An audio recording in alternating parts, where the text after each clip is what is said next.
3 দিনে এত ওজন বাড়িয়েছ নিজে? কি এমন হাতি ঘোড়া খেলে? ঋতু ফুঁসে উঠল। বাজে কথা কম বলুন। কমই বলছি। ছাদ থেকে তোমাকে কোলে করে নিয়ে আসতে আমার যে 2 কিলো ওজন কমে গেল, সেটা কিভাবে ফুলফিল হবে? ঋতু অবাক গলায় বলল। এর মধ্যেই 2 কিলো ওজন কমে গেল? আমাকে কি মিথ্যেবাদী মনে হয়? ঋতু রাগ চেপে বলল। আমি তো ভুলেই গিয়েছিলাম আপনি সত্যের রাজা। তোর রাজামশাই, কি করলে আমার অপরাধ আপনি মার্জনা করবেন? আমাকে খাইয়ে দিবে তোমার হাতে? বয়েই গেছে আমার। ইফাত শক্ত মুখে বলল।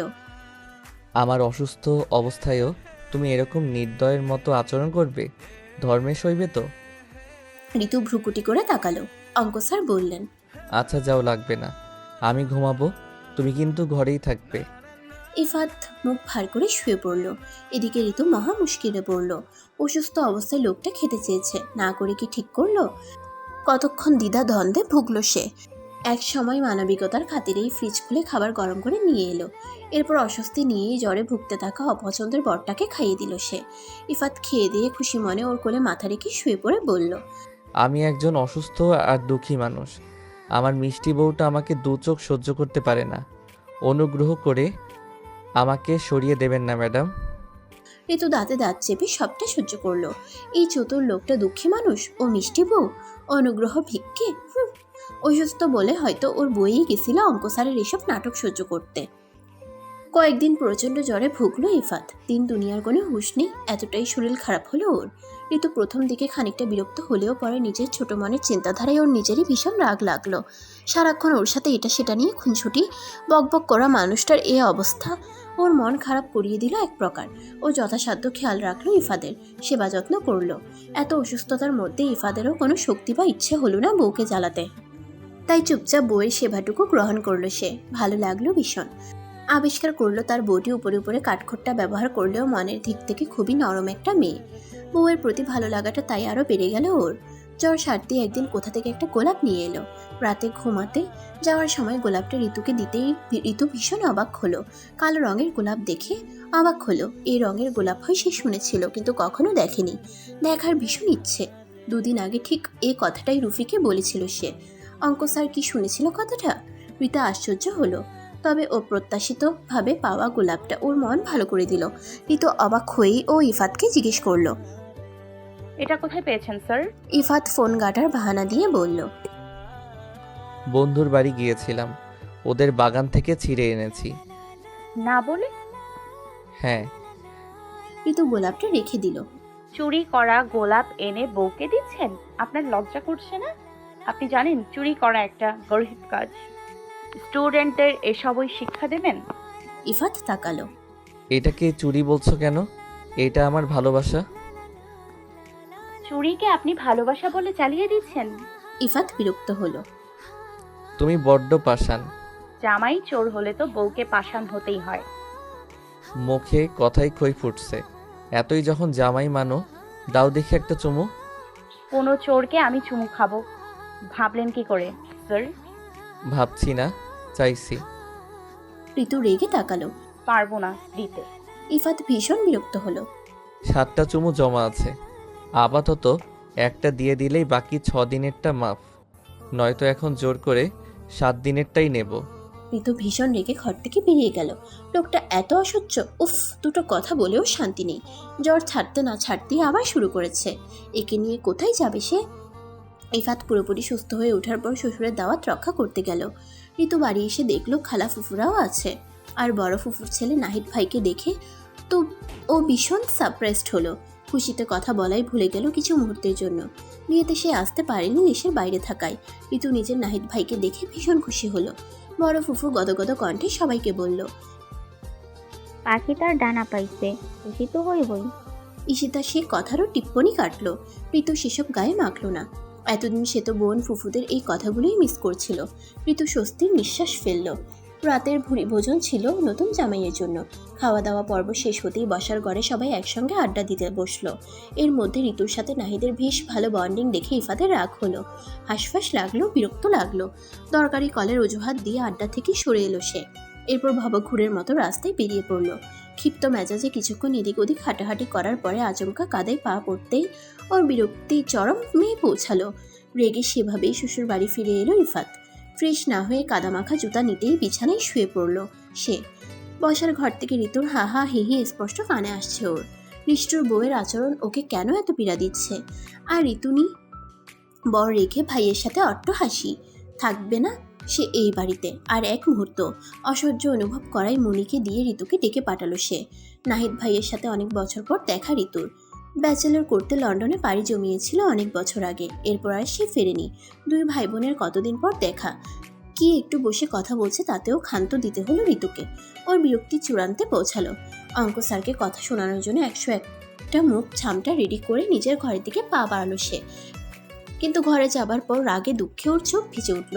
দেখলো অঙ্ক স্যার কাদামাখা জুতো নিয়ে বিছানায় ঘুমিয়ে আছে। ঋতু ফুসফুস করে ডাক দিয়ে অঙ্ক স্যার ঘুম ঘুম গলায় ধমক দিল। ঘুমোতে দাও বউ। আপনি জুতো নিয়ে শুয়ে আছেন কেন? শুয়েছি তো শুয়েছি, তাতে কি এমন ঘোড়ার ডিম হয়েছে? ঋতুর গলা কাদো কাদো শোনালো। আমার এত সুন্দর বিছানার চাদর নষ্ট করে দিয়ে বলছেন কি ঘোড়ার ডিম হয়েছে? কিনে নিও আরেকটা, কাঁদতে হবে না। লাগবে না, আপনি উঠুন, জুতো খুলে আসুন। পারবো না। আমি কিন্তু রেগে যাচ্ছি স্যার। অঙ্ক স্যার উঠে বসলো, ওর দিকে তাকিয়ে বলল। যদি জিজ্ঞেস করো জুতো নিয়ে শুয়েছি কেন, তাহলে বলবো চাদরটা আমার একটু পছন্দ হয়নি, তাই নষ্ট করে দিয়েছি। আপনার পছন্দ না হলেই সেটা নষ্ট করে দেবেন? হ্যাঁ দেব। ঋতু ফুঁসে উঠল, পরক্ষণেই নিজেকে সামনে নিল। এই পাগলের সাথে কথা বলাই বৃথা। ও ফোঁস করে নিঃশ্বাস ফেলে প্রসঙ্গ বদলে জিজ্ঞেস করলো। সমস্যা কি আপনার? আমাকে ডেকে পাঠালেন কেন? আমি চলে যাব। ঋতু চমকালো। চলে যাবেন মানে কোথায়?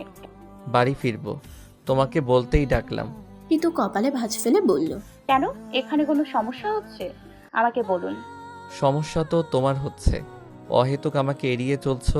আমার জন্য কারোর সাথে হা হা হি হি করতে পারছো না মন খুলে। ঋতু বিস্ময় নিয়ে বলল। আপনাকে এড়িয়ে চলেছি? আর কোথায়? আর কোথায় হাহাহিহি করলাম? আপনি কি ইনডাইরেক্টলি নাহিদ ভাইয়াকে মিন করছেন? ইফাত তীক্ষ্ণ দৃষ্টিতে তাকালো। হ্যাঁ করছি, কারণ আমার তুমি বর রেখে পরপুরুষকে বেশি প্রায়োরিটি দিচ্ছ। নাহিদ ভাই পরপুরুষ? সে আমার ভাই। আপন তো নয়। আপনি? ইফাত মলিন গলায় বলল। যাই হোক, এত কথা ভালো লাগছে না, আমাকে ইগনোর করতে হবে না, আমি আসছি। ঋতু আমতা আমতা করে বলল। ইগনোর করছি না তো। তবে চলে গেলে বাবাকে বলে যান। ইফাত গম্ভীর গলায় বলল। সরি, বাট আমি বলতে গেলে উনি আটকে দেবেন, লজ্জায় পড়ে যাব। তুমি বলে দিও। অবশ্য এখন বলতে হবে না, যখন খোঁজ করবে তখন বলো। ঋতু অবাক হলো। আমি বাবাকে বলবো? বলবে কাজ ছিল, চলে গেছে। ঋতু তেতে উঠল। মিথ্যা বলতে পারবো না। তাহলে সত্যিটাই বলে দিও। ইফাত কাদা মাখা জুতো নিয়ে বেরিয়ে গেল ঘর থেকে। ঋতু হতভম্ব হয়ে বসে রইল। এই লোকটা এত অদ্ভুত। শেষমেশ নাহিদ ভাইকে নিয়ে তার জেলাসি। ঋতুর হাসি পেল। পুটি মা সোয়ালির প্রেমে পড়া অঙ্ক স্যার কি জানে নাহিদ ভাইয়ের পুতুলের মতো একটা সুন্দর মেয়েও আছে? এর ঘণ্টাখানিক পরে বাবুল মিয়া যখন যে জামাইয়ের খোঁজ করতে এলেন তখন ঋতু মিনমিন করে জানালো ইফাত ঘুমিয়ে পড়েছে। বাবুল মিয়া গম্ভীর মুখে মাথা নাড়িয়ে চলে গেলেন। এরপর অবশ্য আর কেউ বিরক্ত করলো না। ঋতু দরজা আটকে ঘুম দিল। অঙ্ক স্যারের হাত থেকে নিস্তার পেয়ে বহুদিন পর নিজ বাড়িতে নিজ বিছানায় শান্তির ঘুম দিল ঋতু। সকালবেলা বেশ বেলা করেই ওর ঘুম ভাঙল। আড়মোড়া ভেঙে বাইরে বেরোতেই ওর চক্ষু চড়ক গাছ হয়ে গেল। বসার ঘরে বাবার সাথে অঙ্ক স্যার বসে আছে। হাসি খুশি ঝলমলে চেহারা। আয়েশি ভঙ্গিতে চায়ের কাপে চুমুক বসাচ্ছে। এই লোকটা এখানে কেন? রাতে না চলে গেল?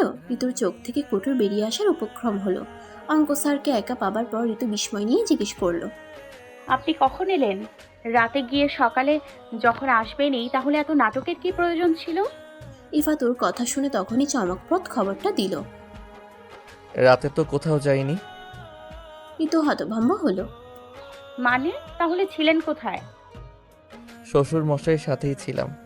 ঋতু চাপা স্বরে চেঁচালো। আপনি আমার সাথে মজা করছেন? না। মিথ্যে বললেন কেন তাহলে? আমার রাগ হচ্ছিল তাই। ঋতু দরজা ধরে দাঁড়ালো। আপনি জানেন আপনার জন্য আমি বাবাকে মিথ্যে বলেছি আপনি ঘরে ঘুমিয়ে আছেন। বাবা কি ভাবলো আমায়? ছি। ইফাত হাসলো। ঋতুর ইচ্ছে করলো ওর নাকে ঘুষি মারতে। ওর হাতের ঘুষি খেয়ে যদি লোকটার শিক্ষা হয়। ওর অগ্নিচক্ষু দেখে ইফাত বলল, উনি জানেন আমার আর তোমার মধ্যে ছোটোখাটো মনোমালিন্য হয়েছে, তাই আমাকে ঘর থেকে বের করে দিয়েছো তুমি। ঋতুর দু চোখ বুঝে নিজেকে শান্ত করলো। ও গড, লোকটা এত বদমাস। বাবার কাছে এত সব মিথ্যে বানিয়ে বানিয়ে বলেছে। বাবা কি ভাবলো? উফ, লজ্জায় ওর মাটির নিচে ঢুকে যেতে ইচ্ছে করছে। ও কটমট করে বলল, এত বড় মিথ্যে বলতে বুক কাঁপলো না আপনার? নিভিয়ে রাখা আগুনটা থাপ করে যেন জ্বলে উঠল ইফাদের। চাপার আগে তাই সোজা সাপটা জবাব দিল, আমার সাথেই তোমার সব বাজে ব্যবহার, অন্যদের সাথে না। শুধু প্রেমে পড়েছি বলে বিয়ে করেছি তোমাকে। অপরাধ তো কিছু করিনি। তোমার বাবাকে মিথ্যে বলতে আমার যতটা না খারাপ লাগছিল, তার চেয়ে বেশি খারাপ লাগছিল তোমাকে অন্য ছেলের সাথে হাসতে দেখে। আমার হাত পা, বুক, হাঁটু সব কাঁপছিল। তোমাকে ওই ছেলেটার সাথে দেখে কষ্ট হচ্ছিল খুব। রক্তক্ষরণ হচ্ছিল মাথার ভেতর, বুকের ভেতর। অঙ্ক স্যার বকবক করতেই থাকলেন। অন্যদিকে ঋতু আনমনা হয়ে এক দৃষ্টে অদ্ভুত চোখে দেখছিল তার অঙ্ক স্যারকে। শুনছিল লোকটার অভিমানী কথা, অদ্ভুত স্বীকারোক্তি। ঋতু ভেবেছিল বাবা বেশ রাগ করবে ওর সাথে, হয়তো বকবেও রাতে মিথ্যে বলার জন্য। কিন্তু সেরকম কিছুই হলো না। বাবুল মিয়া হাসি খুশি মনেই ওর সাথে কথা বললেন। হৈ হৈ করে এক গাদা বাজার করে নিয়ে এলেন। দুপুরেও ভুরি ভোজন আয়োজন ছিল। ঋতু মিনমিন করে বাবার পিছু পিছু ঘুরছিল মাফ চাইবার জন্য। বাবুল মিয়া ভাবলেন মেয়ে তার ন্যাওটা হয়েছে ভীষণ। তিনি মেয়েকে বুকে জড়িয়ে মাথায় হাত বুলিয়ে দিয়ে বললেন, আমার মাইয়াগুলো একেবারে বাপ বক্ত। সেদিনের ছোট দুইটা কইতো রাত সংসারেই। এখন তোরা দুই বোন ভালো থাকলেই হবে, আমার আর কিচ্ছু চাওয়া থাকবে না। ঋতু আমতা আমতা করে বলল, বাবা রাতে উনি মানে স্যার তোমার সাথে শুয়েছিল? উফ, সাথে না, আমার ঘরে শুয়েছিল। আমি তো পড়ার ঘরে ঘুমাইছি না এদের সাথে। অঙ্ক স্যার আবার মিথ্যে, কত বড় ফাজিল দেখো। ঋতু বিরক্তি লুকিয়ে বলল, কখন গেল? তুই যখন বললি না ও ঘুমাইতেছে, শুই না আমি চইলা গেলাম। নাইদও ছিল, এর কিছুক্ষণ পরেই তো আইলো। এরপরেই এলো? ও কইলো ঘুম ভাঙা গেছে, নতুন জায়গা, ঘুমও আসতেছে না। আমি আর নাইট কইলাম চলো তাহলে তিনজনে মিলে আড্ডা দেই। ওই আড্ডা দিতে দিতেই তো ঘুম আইসা গেল পোলাডার। ক্লান্তিতে আমার বিছানায় শুইয়া ঘুমাইয়া পড়ল। নতুন জামাই আরাম কইরা আমার বিছানায়, তারে তো আর তুইলা দিতে পারি না। আমি সেজন্যই নাইদের লগে ঘুমাইছিলাম। ঋতু দীর্ঘশ্বাস ফেলল। ওকে তাহলে মিথ্যে বলেছে? রাতে এক কাহিনী করে ওকে আবার অন্য কাহিনী শুনিয়েছে। লোকটা আসলেই খারাপ। এত খারাপ লোক জীবনে আর দেখেনি সে। সব খারাপিও শুধু ওর সাথেই। আর বাদবাকি সবার কাছে সে ধোয়া তুলসী পাতা। ঋতু চুপচাপ রান্নাঘরে চলে গেল। এরপর দুটো দিন তেমন ঝামেলা বা ঝগড়াঝাটি হলো না দুজনের। সব স্বাভাবিকই রইল, তবে কথাবার্তা কম হলো ওদের মধ্যে। চলে যাবার আগের দিন ইফাত এক গাদা শপিং করে নিয়ে এলো সবার জন্য। ছোট কালা সবুজ শাড়িটি উল্টে পাল্টে দেখতে দেখতে বললেন, বড় ফুফু তো ফিরোজা রঙের জামদানি পেয়ে গদগদ কণ্ঠে ইফাতের মাথায় হাত বুলিয়ে দিলেন। শুনেই ঋতুর কাশি উঠল। ঈশিতা ওর পিঠে হাত বুলিয়ে কাঁদো কাঁদো স্বরে বলল, কাশস কেন? চিন্তা করিস না, তোর দশাও আমার মতোই হইব। তোর জামাইও কইব গ্র্যাজুয়েশন শেষ না কইরা নো বাচ্চা গোষ্ঠী। ঋতু জবাব দিল না, তবে চোখ পাকিয়ে চাইল বোনের দিকে। ঈশিতা কিছু হয়নি এমন একটা ভান করলো। ইফাত ওকে উপহার দিল পারফিউম। ওর স্বামী আজাজ পেল রিস্টওয়াচ। ফুফা আর শ্বশুরকে দিল পাঞ্জাবি। সবাই দারুণ পছন্দ করলো। সকলের থেকেই প্রশংসা কুড়ালো ইফাত। ঋতু চুপচাপ বসে বসে দেখছিল। সবার জন্য এত কিছু এনেছে লোকটা, সত্যিই ঘুরছে লোক। ঋতু প্রশংসা করলো অঙ্ক স্যারের, তবে মনে মনে মুখ ফুটে কিছুই বলল না। সবাইকে উপহার বুঝিয়ে দিয়ে ঘরে আসার পর ইফাত ঋতুর গিফটটা দিল। হাতে একটা বক্স ধরিয়ে দিয়ে বলল, এটা তোমার জন্য। কি এটা? খুলে দেখো। ঋতু বক্স খুলে দেখলো একটা ক্যালকুলেটর। কিছু বুঝতে না পেরে ও বোকার মতো তাকালো ইফাতের দিকে। গতবার তো ভুলভাল ক্যালকুলেটর চেপে অঙ্কে একদম গোল্লা পেয়েছিলে, তাই দিলাম। পুরোনো ক্ষত মনে পড়ে ফুঁসে উঠল ঋতু। ক্যালকুলেটরটা বিছানায় ছুঁড়ে বলল, আপনি আমাকে অপমান করছেন স্যার। মোটেও না, সামনে তো টেস্ট এক্সাম, তোমার লাগবে মনে করে নিয়ে এলাম। প্রয়োজনীয় জিনিসগুলো গিফট করাই তো ভালো, তাই না? ঋতু চোখ মুখ শক্ত করে এবার বলল। শুনুন স্যার, আমি ঠিক করেছি আর পড়ালেখা করব না। ইফাত ভ্রুকুচকে ফেলল। পড়ালেখা করবে না কেন? আমার এখন বিয়ে হয়ে গেছে, বিয়ের পর পড়ালেখার কোনো দরকার নেই। ইফাত বসা ছিল, শঠান উঠে এসে ওর ঘাড় ধরে রাগী গলায় বলল। দ্বিতীয়বার এ কথা বলো দেখি, ঘাড় মোটকে দেবো এখন। ঋতু গা করল না তেমন। দিলে দিন, কিন্তু আমি আর পড়ালেখার ধার ধারছি না। কেন, কি সমস্যা? আমার সমস্যা তো আপনি। আমি? হ্যাঁ আপনি। এই আপনার জন্যই তো আমি ফেল করেছিলাম। আমার জন্য? হুম। ইফাত বিস্মিত হলো। আমি কি করলাম? আপনি হার্ড প্রশ্ন করেছিলেন বলেই তো। ইফাত অবাক গলায় বলল। মানে তুমি পড়াশোনা করবে না, প্রশ্ন ধরতে পারবে না, এসব আমার দোষ? অবশ্যই আপনার দোষ।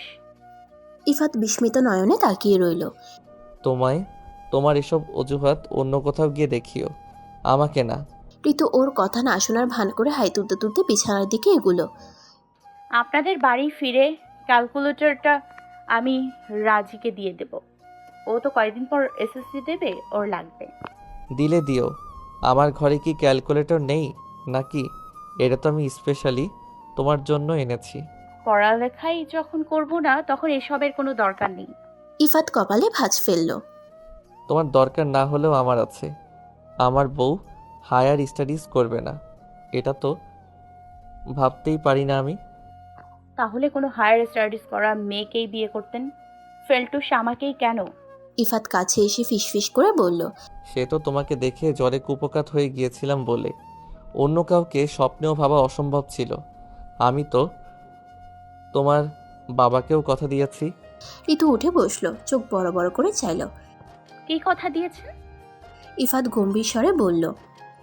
বলেছি আপনি শুধু আপনার মেয়েকে আমার হাতে তুলে দিন, আমি ওকে অঙ্কে এক্সপার্ট বানিয়ে দেব। ঠিক এই জন্যই আমি পড়াশোনা করব না, মূর্খ থাকবো। ইফাত ধৈর্য হারা হলো। একটু ভেবে দেখো ঋতু, ইন ফিউচারে যখন আমাদের বেবি, যখন তুমি মা হবে, তখন বাচ্চাদের কি শিক্ষা দেবে? ওদের জন্য হলেও কিন্তু তোমার পড়াশোনা করাটা দরকার। ঋতু মিষ্টি হেসে বলল। কেন? আপনি তো আছেনই অঙ্কে এক্সপার্ট, ফিউচারে একজন শিক্ষিত বাবা। ইফাত ওর হাসি দেখে থতমত খেয়ে বলল। কেন এমন করছো ঋতু? পড়াশোনাটা করতেই হবে তোমার। আপুর যখন দুলাভাইয়ের সাথে বিয়ে হলো, তখন থেকেই আমি চাইতাম আমার যে বর হবে সে অন্য কিছুই হোক, সে অন্য কিছু যাই হোক, কিছুতেই যাতে টিচার না হোক। কিন্তু কি চাইলাম আর কি হলো, বাবা আমার জন্য এই আপনাকেই নিয়ে এলো। ইফাত অবাক হয়ে বলল। কেন চাইতে না? ঋতু বিরক্তি নিয়ে বলল। সারাক্ষণ পড়াশোনা নিয়ে থাকে বলে। এই দুলাভাইকেই দেখুন না, আপুকেও পড়া নিয়ে ভীষণ প্যারা দেয়। ডিরেক্ট বলে দিয়েছে গ্রাজুয়েশন কমপ্লিট হবার পরেই বাচ্চা কাচ্চার কথা ভাববে। আপু বেচারি একটা বাচ্চার জন্য কত কান্নাকাটি করলো, দুলাভাই তো কানেই তোলেনি। এক কথা, আগে পড়া শেষ হোক, এরপর বাকি সব। বেচারি তো সারাদিন পড়া নিয়েই থাকে, এখানে এলে ওর একটু ফুরসত মেলে। এসবের পেছনে অবশ্য আমার বাবার হাত আছে। দেখুন না, আমাকেও সেই টিচার পাত্রের হাতে তুলে দিল। ইফাত বিষণ্ণ আহত গলায় প্রশ্ন করল। You don't like my profession seriously? Ritu রেগে রেগে বলল। ওরকম নাকের ডগায় চশমা এঁটে বেত হাতে চেঁচিয়ে চেঁচিয়ে পেট মোটা কেউ অন্যকে পড়াচ্ছে, বকছে, কানে ধরে দাঁড় করিয়ে রাখছে, ভাবলেই তো রাগ হয় আমার। অবশ্য আপনিও আমার সাথে কম করেননি, অনেক শাস্তি দিয়েছেন। ঋতুর মুখে এসব কথা শুনে ইফাত সেভাবেই কিছুক্ষণ থম মেরে বসে রইল। পেট মোটা মানে ও তো যথেষ্ট ফিট, স্টুডেন্টদের যত্ন নিয়ে পড়ায়, হ্যাঁ শাসনও করে, তবে তার লিমিটের বাইরে ব্যাত নিয়ে চেঁচিয়ে চেঁচিয়ে বিশ্রীভাবে নয়।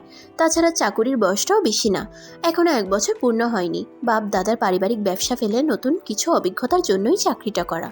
এমন তো নয় যে এই চাকরি না করলে না খেয়ে মরবে সে, কখনোই না। এসব ভাবতে ভাবতেই ঋতুর দিকে চোখ পড়ল ওর। দীর্ঘশ্বাস ফেলল। এই মেয়েটা এমন কেন? ওর উপর রাগ করে পড়ালেখাই করবে না বলছে, অদ্ভুত। কিন্তু ইফাত তো হাল ছাড়ার পাত্র নয়।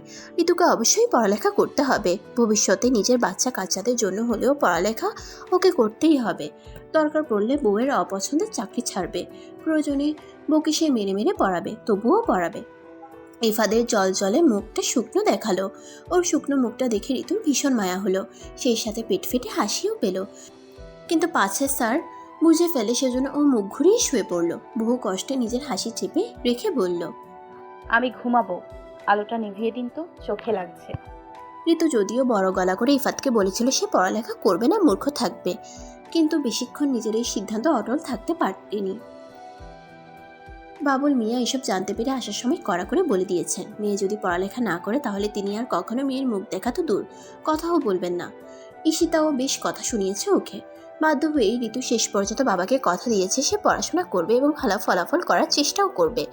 আর এই কথাগুলো যে অঙ্ক স্যারই বাবার কানে তুলেছে এটা বুঝতে পেরে বাবার অগোচরে সে ইফাতকে চোখ রাঙাচ্ছিল বারবার। ইফাত তখন এমন একটা ভান করেছে যেন সে বুঝতেই পারছে না বাবা মেয়ের মধ্যে কি নিয়ে কথা কাটাকাটি হচ্ছে, যেন এসবে তার কোনো হাতই নেই।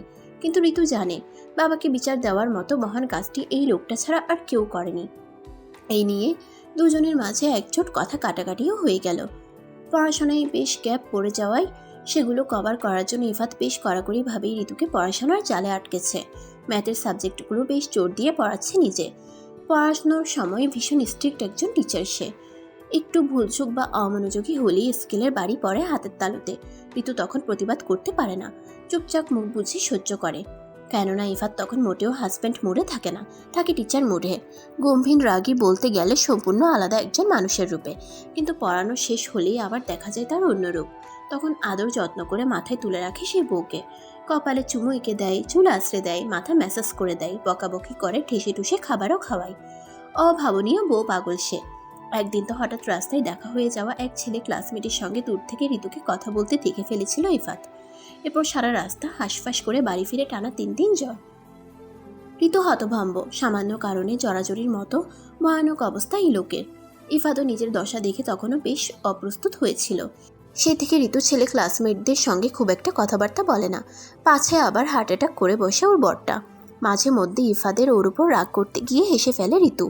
এতদিনেও ও এটা বুঝে গেছে যে বউয়ের সামনে ইফাত যতটা মন খোলা বা সহজ, বাড়ির অন্যদের সাথে ততটা সহজ স্বাভাবিক নয় একদমই। এই মানুষটার নানান রূপ, তার সামনে এক রূপ, পরিবারের সদস্যদের সামনে আরেক রূপ, আর নিজের পেশায় সম্পূর্ণ ভিন্ন রূপ। কলেজে ক্লাস করতে গেলে ঋতু অবশ্য সম্পূর্ণ অন্য একটা ইফাতকে দেখতে পাই। আগের মতোই স্বাভাবিকভাবে ক্লাস নিচ্ছে, পড়াচ্ছে। ওকে দেখলে ভুল করেও বউ পাগলটাই আচরণ করে না, তবে ঠিকই চোখে চোখে রাখে। এতে ঋতুর অস্বস্তি হলেও কিছু বলে না। তবে মাঝে মাঝে কোনো মেয়ে ক্লাসমেট যখন ইফাদের আশেপাশে ঘেঁষে বা পড়া বুঝতে চায়, অথবা ইফাতকে নিয়ে প্রশংসার ঝুলি খুলে বসে ওর সামনে, তখন ঋতুর বেশ বিরক্ত লাগে, রাগ হয়, ভেতরটা ফেটে পড়ে। অন্যের সুদর্শন বরকে দেখে গিলে ফেলার টাইপ লুক কেন দেয় এটা নিয়ে বেশ বিরক্ত হয় ও। এদের মাথা ব্যথা দেখে ইচ্ছে করে মেয়েগুলোর মাথা ফাটিয়ে তাদের রক্ত দিয়ে গোসল করতে। তখন বহু কষ্টে নিজেকে সামলাই ঋতু। তবে একটা সময় পর ওদের বিয়ের ব্যাপারটা যখন পুরো কলেজে জানাজানি হয়ে গেল, তখন সবাই একটা ধাক্কার মতো খেলো। কেউ তো বিশ্বাসই করতে পারলো না যে অঙ্ক স্যারের মতো একজন হ্যান্ডসাম ডিসেন্ট ম্যান ক্লাসের ব্যাক বেঞ্চার ফেলটুস ঋতুকে কিভাবে বিয়ে করতে পেরেছে। এ নিয়েও কদিন নানান কাহিনী ছড়াছড়ি হলো, যেগুলোর বেশিরভাগই ভিত্তিহীন। ঋতুরই কজন ক্লাসমেট ওকে আড়ালে আবডালে লোভী, স্বার্থপর, সুবিধাবাদী বলে অনেকের কাছেই গাল গল্প বানালো। এমনকি গরিব ঘরের পান ব্যবসায়ীর মেয়ে হয়ে রূপ দেখিয়ে বড়লোকের ঘরের ছেলে পটিয়ে নিয়েছে এসব বলতেও কোনো দ্বিধাবোধ করলো না তারা। এই কুৎসিত অপবাদগুলো শুনে ঋতুর মাথা ঝিমঝিম করে উঠল। শত কুৎসিত কথাও আমলে নেয়নি, কিন্তু চরিত্র আর বাবাকে টানাই ঋতু শেষ পর্যন্ত চুপ থাকতে পারল না। ও ভীষণ রেগে গেল। যারা এসব বাজে কথা রটিয়েছে তাদের সঙ্গে ওর কথা কাটাকাটি হলো। মেয়েগুলো স্বীকারই করলো না এসব ওরা বলেছে, উল্টো বলল স্যারের বউ হওয়ায় ও নাকি ক্ষমতার দাপট দেখিয়ে ঝগড়া লাগাতে এসেছে। ঋতু শেষমেশ ওদের সাথে ঝগড়ায় টিকতে পারল না, এতটাই কষ্ট পেল যে কলেজ থেকে সেদিন কাঁদতে কাঁদতে বাড়ি ফিরল। নাজিয়া ইফতি কান্নার কারণ জিজ্ঞেস করলে ঋতু কিছুই বলতে পারল না, একটা বাহানা দিয়ে ব্যাপারটা আড়াল করলো। কলেজে ঋতুর বান্ধবী মিলু বৃষ্টির থেকে ঝামেলার বিষয়ে অবগত হয়েছিল ইফাত। বাড়ি ফিরে মায়ের কাছে কান্নাকাটির ব্যাপারটা শুনে ইফাত যখন ঋতুকে জিজ্ঞেস করলো, তখন ঋতু মুখে কুলু পেটে রইল, কিছুতেই কারণ বলতে চাইল না। কিন্তু ইফাদের জবরদস্তির পর বাধ্য হলো সব বলতে। ইফাত এসব শুনে রেগে গেলেও ঋতুর মন বুঝতে পেরে মৃদু হেসে ওকে কাছে টানলো, মাথায় হাত বুলিয়ে বলল, আমার বউকে কাঁদানো একদম ভালো কাজ করেনি ওরা। ঋতু ভেজা গলায় বলল, ওরা যা খুশি তাই অপবাদ দেবে, আর আপনি এসবের বিরুদ্ধে কোনো স্টেপ নেবেন না? আমার বাবাকে পর্যন্ত টেনেছে। ইফাত অভিমানী ঋতুকে দেখল, কান্নাকাটিতে লাল হয়ে আছে ওর মুখ। ইফাত দৃঢ় গলায় বলল, অবশ্যই নেব। যারা যারা তোমাকে সব বাজে কথা বলেছে তাদের শাস্তি দেব। ওয়ার্ন করে দেব সবাইকে, যাতে ব্যাপারটা নিয়ে কেউ ঘাটাঘাটি না করে। আমি কাকে কী কারণে বিয়ে করব না করব সেটা আমার পার্সোনাল ম্যাটার। ওদের কথাই তো আমি আমার জীবনের সিদ্ধান্ত নেব না। আপনার পার্সোনাল ব্যাপার এখন পাবলিক হয়ে গেছে স্যার। আপনি ওদের শাস্তি দিলেও ওরা ভাববে আমি ক্ষমতা দেখাচ্ছি। তখন উল্টো সবাই আমাকে খারাপ বলবে, একে অন্যের কাছে বলা বলি করবে সাহেব, আর হাসবে। তাহলে কি করা উচিত আমার? মারবো ধরে ওদের? জানি না, কিচ্ছু জানি না আমি। ইফাত নিজের হাতের বাঁধন শক্ত করলো, নরম গলায় বলল, কে কি বললো করলো এ সমস্ত কিছু ডাজেন্ট ম্যাটার ঋতু। সব কথা সিরিয়াসলি নিলে হয় না। তুমি বুদ্ধিমতী। এসব ছোটোখাটো গুরুত্বহীন ব্যাপার নিয়ে কান্নাকাটি করে বোকার পরিচয় দিচ্ছ মেয়ে। মাথা থেকে ঝেড়ে ফেলো। কেউ তো কথাগুলো আপনার সামনে বলছে না, ইনিয়ে বিনিয়ে আমাকে কেন্দ্র করেই বলছে। আপনি আমাকে বুঝতে পারছেন না স্যার। এজন্যই আমি আপনাকে বিয়ে করতে চাইনি, শুধু বাবার জন্য। ইফাত চুপ করে শুনল, নিজের খারাপ লাগাটা প্রকাশ করলো না, ভেতরেই রেখে দিল। এই কথাটা ঋতু চেতনে অবচেতনে প্রায়ই বলে। তখন হাসি ঠাট্টা করে কথাগুলো উড়িয়ে দিলেও এক ধরনের অপরাধবোধ হয় ওর। ইফাত ছোট্ট একটা শ্বাস ফেলে ওর গালে হাত রেখে শান্ত স্বরে বলল, বিয়েটা তো হয়ে গেছে তাই না? এবার সবটা মেনে নিয়ে ভালো থাকতে হবে। রাখতে হবে তো সবাইকে, অবুঝের মতো করে না। ঋতুর এবার রাগ হলো। আপনাকে আমার আত্মকেন্দ্রিক স্বার্থপর মনে হচ্ছে। ওর গাল থেকে সরে গেল ইফাদের হাত। হতভম্ব হয়ে তাকালো। স্বার্থপর? আত্মকেন্দ্রিক? আমি? ঋতু উত্তর দিল না, বরঞ্চ দু হাতে মুখ ঢেকে কেঁদে ফেলল। ইফাত ব্যাহত ভঙ্গিতে থম মেরে বসে রইল, দীর্ঘশ্বাস ফেলল। ঋতু ওকে আর যাই হোক আত্মকেন্দ্রিক স্বার্থপর কি করে ভাবতে পারল। এরপর কদিন ঋতু কলেজে গেল না। ইফাদের সাথেও হুহা ছাড়া বিশেষ কোনো কথা হলো না। তবে বেশি দিন না এসেও থাকতে পারলো না। রেজিস্ট্রেশন কার্ড আনার জন্য ওকে যেতেই হলো। গিয়ে অবাক হলো, যাদের সাথে ওর ঝগড়া হয়েছিল তারা কেউই ওকে দেখে কিছু বলল না, এড়িয়ে গেল। এরপর মিলু আর বৃষ্টি থেকেই আচানক খবর শুনল ঋতু। অঙ্ক স্যার নাকি হঠাৎই তার চাকরি ছেড়ে দিয়েছে, কিন্তু কারণ জানা যায়নি। খবর শুনে ঋতু হতভম্ব। অঙ্ক স্যার কেন চাকরি ছেড়েছে? কই, ওকে তো কিছুই বলেনি। ঋতু ভেবে পেল না। মিলুরা কতক্ষণ ঋতুকেই চাপাচাপি করলো, তবে একসময় থেমে গেল। ওদের মনে হলো বরের চাকরি ছাড়া খবরটা ঋতু তো পেয়েছেই ওদের থেকে, তাহলে ও কি করে রিজন জানবে? বাড়ি ফিরে শাশুড়িকে জিজ্ঞেস করে ঋতু নিশ্চিত হলো ইফাদের চাকরি ছাড়ার ব্যাপারটা বাড়ির কেউ জানে না। রাতে ইফাত ফিরলে রয়ে শুয়ে ঋতু ওকে জিজ্ঞেস করলো, আপনি চাকরিটা ছেড়েছেন, এটা সত্যি? এতক্ষণ প্রিন্সিপালের সাথে ছিল ইফাত। প্রিন্সিপাল স্যার ওকে বোঝাচ্ছিল এত ভালো একটা চাকরি সে কেন ছাড়বে। এটা মোটেও বুদ্ধিমানের কাজ নয়। ইফাত তাকে ব্যক্তিগত রিজন দেখিয়েছে ঠিকই, কিন্তু প্রিন্সিপাল স্যার ওর উপর ভীষণই অসন্তোষ প্রকাশ করেছেন। এসব নিয়ে অনেকক্ষণ আলাপচারিতা করে মাথা ধরে গেছে ইফাদের। ঋতুর কথা শুনে সে চোখ খুলে তাকালো, কিছুটা অপ্রতিভ দেখালো ওকে। তোমাকে কে বলল? কলেজে গিয়েছিলাম, তখনই শুনলাম। ও, আমার কথার উত্তর দিলেন না যে? উত্তর দেওয়ার মতো জবাব নেই তাই? বাড়ির কেউ জানে না, আমাকেও বলেননি, এটা কি ঠিক? ইফাত অন্যরকম গলায় বলল, এটা গুরুত্বপূর্ণ কিছু নয় যে সবাইকে জানাতে হবে। সরি টু সে, আমাকে কিছুক্ষণ একা থাকতে দেবে? ঋতু ওর গলার স্বর শুনে ভরকালো। এমন টোনে ইফাত কখনো কথা বলেনি ওর সাথে। ও আর কথা বাড়ানোর সাহস করলো না। বসে বসে ভাবতে লাগলো ইফাত কেন চাকরি ছেড়েছে, ওর জন্য? সেদিন ওরকম বলল বলে? মনে হতেই ওর চোখ মুখ বিবর্ণ রূপ ধারণ করলো। অপ্রস্তুত গলায় প্রশ্ন করলো ইফাতকে, আপনি নিশ্চয়ই আমার জন্য চাকরি ছাড়েননি, নিশ্চয়ই আমার কথা সিরিয়াসলি নেননি, তাই না? ইফাত চোখ বন্ধ অবস্থাতেই অনেকক্ষণ পর জবাব দিল। না। ঋতু দ্বিধান্বিত হয়ে পড়ল। ইফাত ওকে না বলছে ঠিকই, কিন্তু ওর চোখ মুখ তো অন্য কথা বলছে। ঋতু সেই চোখের ভাষা বুঝতে ব্যর্থ হলো। ও কিছু মেলাতে পারল না। ইফাত ওকে বলল, আমি একটু একা থাকতে চাচ্ছি। ঋতু ঘর থেকে বেরিয়ে গেল, ছাদে গিয়ে বসে রইল। হঠাৎই ওর খারাপ লাগছে, কেন লাগছে সেটা জানে না, কিন্তু ওর নিজেকেই দায়ী লাগছে। ঘন্টা খানিক সময় পার হয়ে যাওয়ার পর ইফাত লক্ষ্য করলো ঋতু এখনও ঘরে আসেনি। বেশ রাত হয়েছে। ও ঋতুকে খুঁজতে গিয়ে ছাদে পেল। মেয়েটা সিমেন্টের ঢালাইয়ে হেলান দিয়েই ঘুমিয়ে পড়েছে। সুন্দর মুখশ্রীতে লেপ্টে আছে দ্বিধা, ভ্রু দুটোও কুচকে আছে। এই মুহূর্তে ওকে 8-10 বছরের বাচ্চা মেয়ের মতো লাগছে। ইফাদের বুক থেকে ভার নেমে গেল। ঋতুর রাগ, অভিমান, চাওয়া পাওয়া তার কাছে কতটা গুরুত্বপূর্ণ মেয়েটা তা জানে না। জানে না ইফাত ওকে ঠিক কতটা ভালোবাসে। কখনো বোঝাতেও পারবে না। হুট করে কি করে এত ভালোবেসে ফেললো জানে না ইফাত। শুধু জানে মেয়েটি এখন ওর জীবনের অংশ, ওর সব, ওর স্বপ্ন, ইচ্ছেগুলোও ইফাদের সব। ঘুমন্ত ঋতুকে পাজা কোলা করে তুলে নিতেই ধরফড়িয়ে উঠল ঋতু। হক চকিয়ে গিয়ে চোখ খুলতেই ইফাতকে দেখে প্রথমে ভরকালো, এরপর চেঁচালো,